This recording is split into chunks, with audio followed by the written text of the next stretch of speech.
좋은 아침입니다. 10월 10일 오늘의 보험 재테크 이슈 보탁화 전합니다. 설악산은 벌써 얼음이 얼었다라고 하는데 감기들 조심하시고요. 자, 첫 번째 기사로는 배달 오토바이 보험료 엄청 비싸죠. 앞으로 싸질 거라고 하는데 어떤 방안이 모색되고 있는지 한번 살펴보도록 하겠습니다. 그리고 문케 확대도 고가약 건보 적용이 제대로 안 되고 있는 문제점들이 무엇인지 한번 살펴보도록 하고요. 그리고 납치 때인 보험금 돌려달라는 해외 기사가 있습니다. 같이 한번 보도록 하겠습니다. 그리고 재테크 관련 기사로는 투자에 있어서 해외 이제 투자 포트폴리오를 좀 해외 쪽으로 넓히다라는 기사, 그리고 해외 ETF 직구가 급증되고 있는 이유, 이 부분도 한번 살펴보고요. 마지막으로 증권사에서 해외 이제 시장에 대한 접근성을 높이기 위해서 다양한 서비스들이 마련되고 있는데 글로벌 매매 서비스가 어떤 것인지도 같이 한번 살펴보도록 하겠습니다. 자, 먼저 오토바이 보험료 엄청 비싸죠. 일단 보면 딱 보시면 눈에 딱 들어오는 게 가정용은 평균 보험료 13만원, 비유상 운송 배달용은 39만원, 그리고 유상 운송 배달료는 무려 118만 원입니다. 근데 이럴 수밖에 없는 게 사고율을 보시면 가정용이 5.2%에 비해서 유상은요 82%까지 어마어마하게 차이 나죠. 거의 뭐 그 몇십 배 이제 수준이 차이가 나는 거고요. 한 20배 좀 안 되고요. 손해율을 보면 거의 82%대 150%로 엄청나게 차이가 납니다. 자, 우리나라 아시다시피 뭐 배달의 민족 하면 생각나는 거 요기요. 뭐 생각나는 거 뭡니까? 네. 전단지를 없앤 거죠. 전단지를 없애기 위한 그러한 전쟁에 돌입이 된 지 꽤 됐고요. 결국은 모바일이라는 플랫폼을 통해서 맛있는 음식을 먹고자 하는 사람과 음식을 배달하고자 판매하고자 하는 사람들 연결준 이 시장이 지난해 15조고 올해는 20조에 육박할 거라고 합니다. 뭐 이 시장은 앞으로 계속적으로 커질 것이라고 보고요. 뿐만 아니라 뭐 최근에는 식당만 있으면 그 충분히 요식업을 할 수 있을 정도로 이 배달 시장이 커진 거에 대해서는 다 아실 겁니다. 자, 4차 산업혁명위원회에서 이게 이제 대통령 직속인데 연내 오토바이 등이 포함된 1인차 보험료 개편 방안을 놓고 있습니다. 문제는 뭐 다 아시다시피 이 배달 종사자 사회 안전망이 이제 굉장히 불안하다. 결국은 이륜차를 갖고 있는 사람들이 현재 신고된 걸로만 221만 대 정도 되는데 보험에 가입된 거는 43.5%밖에 안 된다고 합니다. 왜 보험을 가입을 꺼리냐? 당연히 보험료가 비싸서고요. 특히 그 이제 아까 유상 운송 배달 그 오토바이들은 뭐 보험료가 책임 보험료만 연간 4,500만 원에서 여기에다가 종합보험까지 가게 되면 1,000만 원 훌쩍 넘는 경우도 생긴다고 합니다. 그러니까 뭐 가정용이랑 비교하면 보험료가 거의 20배에서 40배 정도까지 비싸다라고 합니다. 근데 뭐 아시다시피 이 보험료를 만회하기 위해서는 더 많은 배달을 해야 되고 이런 배달을 더 많이 하려면 과속해야 되고 난폭 운전해야 되고 거기에다가 신호도 어기고 뭐 이런 것들이 결국은 또 사고로 이어질 수밖에 없는 거죠. 사실 저도 운전하면서 이 배달 오토바이 그 운전자들과 시비가 붙은 적이 제 기억으로는 크게 2번 있거든요. 정말 아찔할 정도로 그 순식간에 갑자기 튀어나오는 경우도 있고 뭐 차와 차 사이로 비집구만이 들어오면서 저희가 핸들을 조금만 틀어도 사고로 이어질 수 있는 그런 경우가 너무 많이 발생이 돼서 저는 차선 틀 때 꼭 뒤에 오토바이가 오나 안 보나 이런 또 버릇이 생겼거든요. 물론 사고가 난 적은 없지만 그래서 또 오토바이들이 가면 일부러 차선에 붙어서 비켜주기도 합니다. 이게 뭐 배려라고 할 수 있는 건 아니지만 무튼 그러한 사고를 예방하는 게 제일 중요하다고 생각을 하거든요. 무튼 보시는 것처럼 이 배달 운송용 오토바이 보험료가 너무 비싸다 보니까 가입을 꺼리고 사고가 났을 때 이 안전망이 제대로 안 된다라는 게 문제인 거죠. 그리고 계속 사고는 지금 지속적으로 늘어나고 있고요. 그리고 이러한 배달 종사자는 앞서 보신 것처럼 크게 세 가지로 나뉘는데 뭐 가정용이냐, 이제 비유상 운송이냐, 유상 운송인데 핵심은 이제 유상 운송이죠. 뭐 아시다시피 뭐 배민이라든가 이런데 소속돼서 운전하는 그런 사람들인데 이런 사람들의 보험을 앞으로 어떻게 할 거냐면 단체 보험을 통해서 이 보험료를 낮추면서 낮추는 방안을 모색하고 있다라고 합니다. 특히 이제 이륜차 보험은 다 아시다시피 그 할증 제도를 두지 않고 있습니다. 그러니까는 사고가 안 나면 보험료를 깎아주지만 사고가 난다라고 해도 보험료가 올라가지 않는 그러한 구조를 갖고 있는데 이 또한 또 개편할 것이라고 하고 있습니다. 무튼 뭐 일단 인식 자체를 바꿔야 될 것 같아요. 정말 배달 운전하는 분들이 이 안전에 대해서 너무 이제 안일하게 생각하는 부분을 조금 바꿔야 될 것 같고, 이런 단체 보험 방식을 통해서 보험료를 낮춰서 최대한 많은 사람들이 이 안전망에 좀 들어오기를 희망을 합니다. 자, 고가약 건보 적용 개걸음이다. 아시다시피 문재인 케어 통해서 지금 계속 얘기가 되고 있는 게 뭐 확대 이렇게 계속 얘기하고 있죠. 그러면 좋아지고 있는데 분명히 늘 뭐 이런 제도 개편 안에서는 어떻게 보면 그 빈 구석들이 보인다라는 거죠. 어쩔 수 없는 일들이겠죠. 일단 여기서 이제 예를 든 게 이제 키투루다라는 겁니다. 이게 면역 항암제인데 실제 폐암 4기로 면역 항암치를 받고 있는 이제 그 분의 사례를 얘기를 하고 있는 건데, 이 약이 왜 우리나라에 이제 건보 적용이 안 되고 있냐라고 보면은 건보 적용을 시키게 되면 결국은 그 부담을 건강보험공단이 떠안게 되죠. 그 공단이 이거를 떠안을 때 부담을 적게 하기 위해서는 결국은 싼 가격에 이제 들어와야 되는데, 결국은 대한민국에서는 자꾸 가격을 후려치니까, 뭐 이런 표현을 쓰면 좀 그렇죠. 후려치니까 되레 새로운 신약을 발매할 때 우리나라를 그냥 건너뛰는 코리아 패싱도 지금 나타나고 있다고 합니다.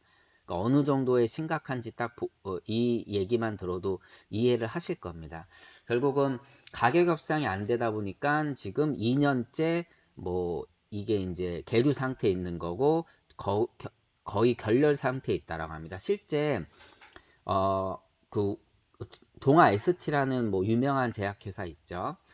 이 유명한 제약회사에서 최초로 개발한 슈퍼 항생제인 시백스트로가 있는데, 이게 2016년 보험급여 대상이 됐는데 이 약가가 너무 과도하게 낮게 책정된 이유 때문에 2년이 넘도록 시장에 출시되지 않아서 결국 보험급여가 삭제됐다고 합니다. 그러니까 이게 기업과 어떤 그 조율에서 분명히 문제가 있는 것 같아요. 이거는 어떻게 보면 뭐 권력인데, 이게 조금 이 소비자를 위해선 출시하는 게 중요하기 때문에 부담을 좀 더 떠안아야 됨에도 불구하고 너무 가격을 낮추려고 하다 보니까 결국은 출시되지 못해서 피해가 반대로 더 커진다라는 것이죠. 그래서 실제 프랑스 쪽에 있는 제약사에서도 나왔던 뭐 간암치료 조영제 리피오돌도 이 가격 인상을 요구하면서 공급 중단했고, 결국 건보공단은 3배 이상의 가격을 쳐주면서 다시 공급이 재개된 경우도 있고, 미국 고사의 소화용 인공 혈관 공급이 중단됐던 것도 있는데 이것도 낮은 약가가 문제였다라고 합니다. 근데 실제 대한민국의 이제 지금 총 진료비 대비 약품비 비중은요 조금 5년간 계속 감소하고 있는 추세라고 합니다. 근데 왜 이렇게 협상이 안 되냐라고 얘기하면 결국은 뭐 약가 협상이 안 된다, 걔네들이 너무 비싸게 팔려고 한다라고 하는데 어느 정도 선을 낮춰야 되는데 이걸 과도하게 낮추다 보니까 지금 이러한 문제들이 일어나고 있다고 합니다. 사실 이 부분에 대해서는 제가 뭐 전문적인 지식을 갖고 있지 않기 때문에 많이 알지는 못하지만 기사 내용을 보게 되면 적정한 가격을 찾아서 소비자의 피해를 줄어들이는데 좀 중점을 두고 제도를 개편해야 될 필요가 있을 것 같습니다. 자, 미국 홀로코스트 생존자 재단 HSF라는 게 있는데 과거 그 이제 나치 치하 이전에 가입한 보험에 대해서 권리를 되찾기 위한 이러한 운동을 하고 있습니다. 그래서 당시 보험사들을 법정에 세우려고 하는데 이게 뭐 10년간, 20년간 관련법 제정을 요청했지만 이걸 법을 바꿔야 이제 그들을 세울 수 있다 그러는데 이게 뭐 한 번도 받아들인 적이 없다라고 합니다.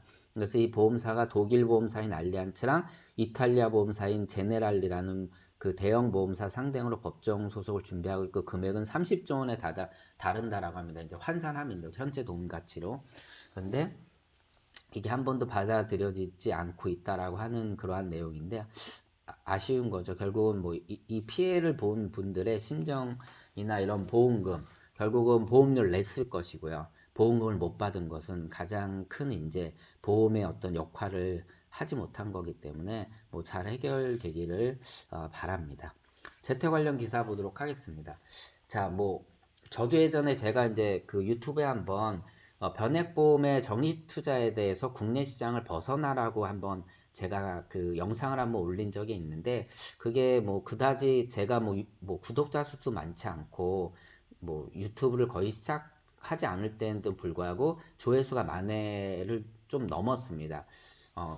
저도 그런 이야기들을 지속적으로 몇 년 전부터 해오고 있는데 이는 당연할 수밖에 없는 것 같아요. 여기서 기사 내용을 보게 되면 뭐 일본의 잃어버린 20년, 그래서 1990년대 닮은 꼴로 결국은 대한민국도 그러한 시장을 맞이하고 있고 그렇기 때문에 포트폴리오의 전환이 필요하다라고 얘기를 하고 있는데 뭐 간단하게 중요한 부분만 보면 올해 그 국내 주식과 국내 채권으로 구성한 포트폴리오의 올해 수익률이 2.9%고요. 해외 포트폴리오를 같이 구성한 경우는 4배가 넘는 규모에 달하는 11.4%에 달했다라고 합니다. 역시나 이제 사실 이거는 지금 이제 해외 시장, 특히 이제 미국 시장의 성장성이나 이런 것이 좋아서 좀 더 큰 차이를 보인 거는 맞는데, 무튼 국내 시장을 충분히 어느 정도는 이제 포트폴리오를 줄여서 해외 시장으로 갈 필요는 분명히 있을 것으로 보입니다. 뭐 이런 결과가 나온 이유는 첫째, 당연히 한국 증시가 좋지 않았고, 그 다음에 환율 상승 때문에 이러한 것들이 복합적으로 이제 이루어졌고, 또 글로벌 금리 하락 등이 이제 그 영향을 미쳐서 이러한 결과가 나왔다라고 얘기를 하고 있습니다. 그래서 실제 과거 15년간 투자 수익률과 변동성을 분석해 보면 국내 주식, 국내 채권, 해외 주식, 신흥국 주식, 해외 채권, 신흥국 채권, 글로벌 리츠, 원자재 이렇게 8가지로 골고루 편입한 글로벌 포트폴리오의 연평균 수익률은 6.9%라고 합니다. 그런데 표준 편차, 그러니까 편차죠. 그러니까 변동성은 반 정도밖에 안 된다라고 합니다. 그러니까 우리가 장기 투자를 할 때 가장 많이 얘기하는 게 뭐 20%, 20%, 20%, 20% 수익을 냈는데 마지막에 20% 손실을 보면 엄청나게 까먹죠.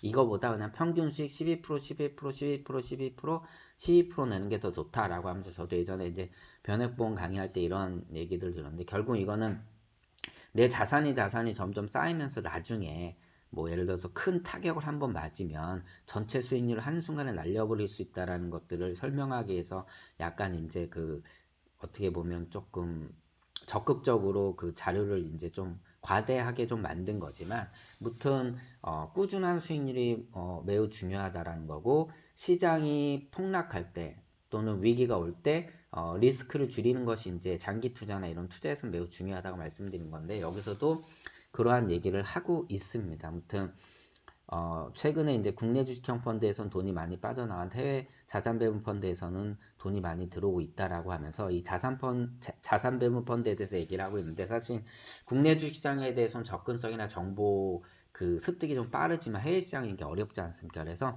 이건 이제 전문가에 맡기는 거죠. 그래서 글로벌 자산 배분 펀드 같은 것들이 있기 때문에 이러한 펀드를 활용해서 해외 자산을 글로벌로 배분시키는 것들이 좋은 방법이다라고 이제 여기서 얘기를 하고 있습니다. 그리고 ETF에 대해서도 지금 해외 직구가 급증하고 있다는 얘기를 하고 있는데 핵심은 요 세금 얘기를 좀 하고 있는 겁니다. 해외 ETF 직접 투자는요 펀드 투자로 보지 않기 때문에 양도소득세만 계산을 하고 주식의 이제 그 매매 차익에 대해서는 부과하지 않는다라는 얘기죠. 그래서 여기서 보게 되면은 ETF를 직구를 선호한 거는 일단 과세 체계가 가장 큰 핵심이다라고 해서 양도소득세만 부과한다. 예, 그리고 일단 금융소득 종합과세 대상에서도 빠지고요. 그리고 1년간 수익과 손실을 합산한 값으로 계산을 합니다. 과세 대상을요. 그리고 세법상 해외에 있는 것은 펀드가 아니라 주식으로 보기 때문에 이게 기준이 되기 때문에 이렇게 그 세법 처리가 되는 거고요. 반대로 국내에 있는 ETF를 할 때는 배당소득세 내고 수익이 냈다라면 연말 금융소득 종합과세 대상에 포함이 되고 뭐 최고 세율 46.2% 낸다 뭐 이렇게 얘기를 하고 1년 전체로 손실을 봤더라도 수익범 매매 거래에 대해서만 세금을 낸다 라고 하는 거죠. 이 차이를 좀 설명드리고 싶었던 거고요. 그래서 해외 ETF 직접 투자가 굉장히 세법 체계에서는 좋다. 특히 부자들한테서는 뭐 우리가 많이 얘기하는 금융소 종합과세 부분, 예, 이제 별도로 된다라는 거, 분리과세 된다라는 부분이 중요한 부분일 것 같고요. 예, 그리고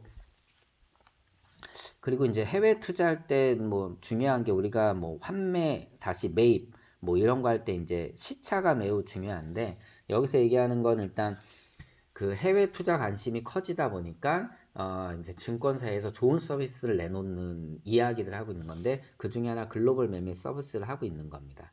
그래서 이 서비스를 내놓고 있는 거는 회사들은 미래에셋대우, 삼성증권, KB증권, 한국투자증권인데 뭐 수수료는 조금씩 다르지만 무튼 어떤 서비스냐면은 원화 계좌로 해외 주식을 매수할 수 있게 해주는 통합 증거금 서비스가 대표적인데 해외 주식을 사려면 원래는 환전 절차를 별도로 밟아야 하지만 이 서비스를 이용하면 매수할 때 자동으로 환전이 된다라고 하는 겁니다. 그래서 이 부분에 대해서 이야기를 하고 있는 거고요.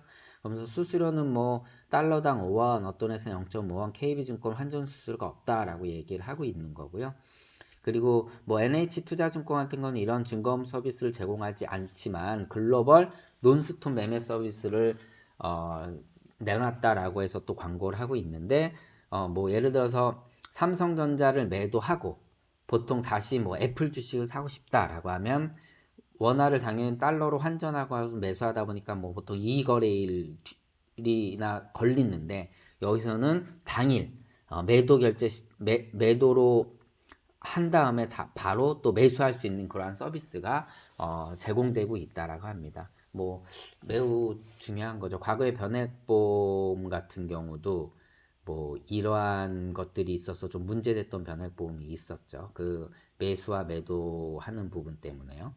예, 무튼 이러한 서비스들을 잘 활용을 해서 해외 투자에 대한 포트폴리오 좀 넓힐 필요가 있다라고 얘기를 하고 있습니다. 뭐 물론 지금 국내 시장이 좋지 않고 해외 시장이 좋다 보니까 이러한 기사들이 많이 쏟아지고 증권사에서도 이러한 광고들을 많이 하고 있고 서비스를 많이 내놓고 있는데 보통 포트폴리오를 다변화할 필요가 있고 해외 시장의 포트폴리오를 늘릴 필요는 분명히 있을 것으로 보입니다.